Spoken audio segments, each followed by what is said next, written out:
అందరికీ నమస్కారం అండి. మహాభారతాన్ని గురించి తెలియని వారెవరూ ఉండరు. మహాభారతంలో కర్ణుడి పాత్రకు ఎంతో విశిష్టత ఉంది.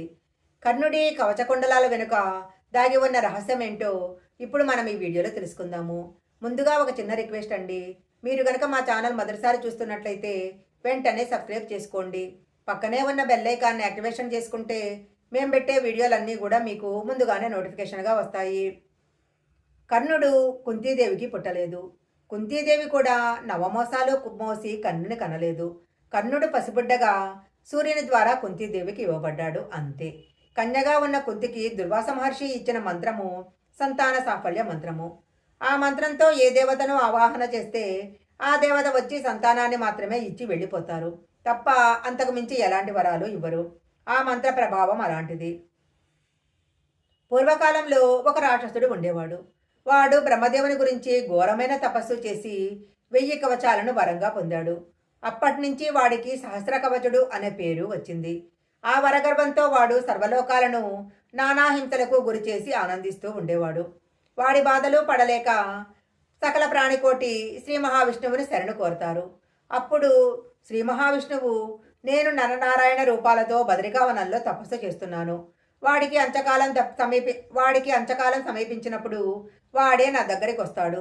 అప్పుడు నేనే వాడిని సంహరిస్తాను అని వారికి ధైర్యం చెప్పి పంపించాడు. హిరణ్యకశిపుని సంహరించిన తర్వాత నరసింహస్వామి 2 రూపాలుగా విడిపోయాడు. నరరూపం నరునిగాను, సింహం రూపం నారాయణుడిగాను ధర్ముని కుమారులుగా జన్మించారు. వారే నరనారాయణులు. వారిరువురు పుట్టుకతోనే పరాక్రమవంతులు. అందుకే వారిద్దరూ ఏకాగ్ర చిత్తులై తపోదీక్ష వహించారు. ఏ ఆటంకమూ లేకుండా వారి తపస్సు కొనసాగుతుంది. ఒకసారి ప్రహ్లాదుడు బదరికావనం సందర్శించి వెళుతూ నరనారాయణులను చూసి వారి పక్కనే ఆయుధాలు ఉండటం గమనించి, తాపసులైన వీరికి ఆయుధాలతో పనేముంది, వీరెవరో కపట తపస్సులై ఉండవచ్చు అని భావించి వారికి తపోభంగం కావించి వారిని యుద్ధానికి ఆహ్వానించాడు. వారి మధ్య భీకరమైన యుద్ధం జరిగింది. ఎంతకాలమైనా ప్రహ్లాదుడు వారిని జయించలేకపోవడం చూసి ఆశ్చర్యపడి శ్రీ మహావిష్ణువుని ధ్యానించాడు. శ్రీహరి ప్రత్యక్షమై, ప్రహ్లాద, వారు నరనారాయణులు, నా అంశతో జన్మించారు, వారిని నువ్వు గెలవలేవు అని చెప్పాడు. అప్పుడు ప్రహ్లాదుడు తన తప్పు తెలుసుకొని నరనారాయణులను క్షమించమని వేడుకొని వెళ్ళిపోయాడు. నరనారాయణుల తపస్సు కొనసాగుతుంది. వారి తపస్సుకు ఇంద్రుడు భయపడి వారికి తపోభంగం చేసి రమ్మని అప్సరసలను పంపాడు. వారు తమ రూప వయోనాట్య గుణాలతో నరనారాయణుల తపస్సుకు భంగం కలిగించాలని ఎంతో ప్రయత్నం చేశారు.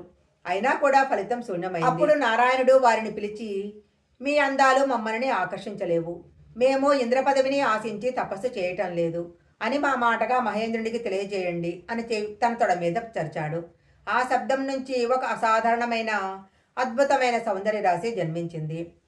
ఊరువల నుంచి పుట్టిన ఆ సుందరికి ఊర్వశి అని పేరు పెట్టి ఆమెను అప్సరసలకు ఇస్తూ, ఈమెను మా బహుమతిగా మహేంద్రుడికి ఇవ్వండి అని చెప్పి వారిని పంపించాడు.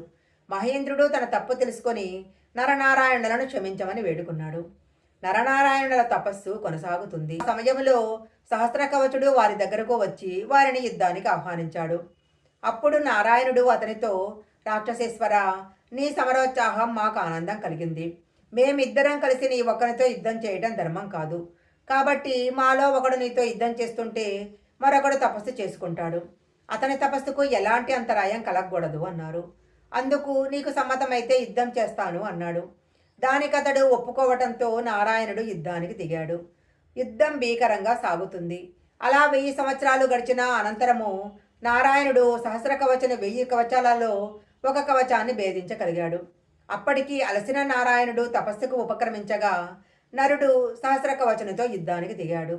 మరో 1000 సంవత్సరాలు గడిచిన తరువాత నరుడు సహస్ర కవచన మరో కవచాన్ని భేదించాడు. ఇలా నరనారాయణుడిద్దరూ కలిసి ఆ సహస్ర కవచని 999 కవచాలు భేదించారు. ఇక సహస్ర కవచనికి ఉన్నది ఒకే ఒక కవచము.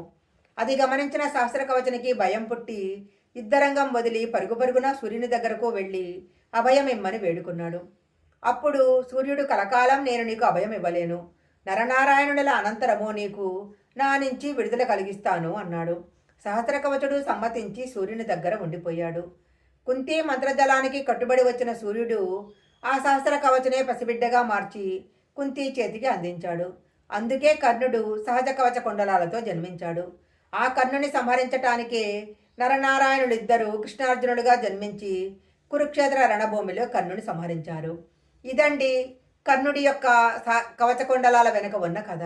ఈ వీడియో కనుక మీకు నచ్చినట్లయితే లైక్ చేయండి, షేర్ చేయండి.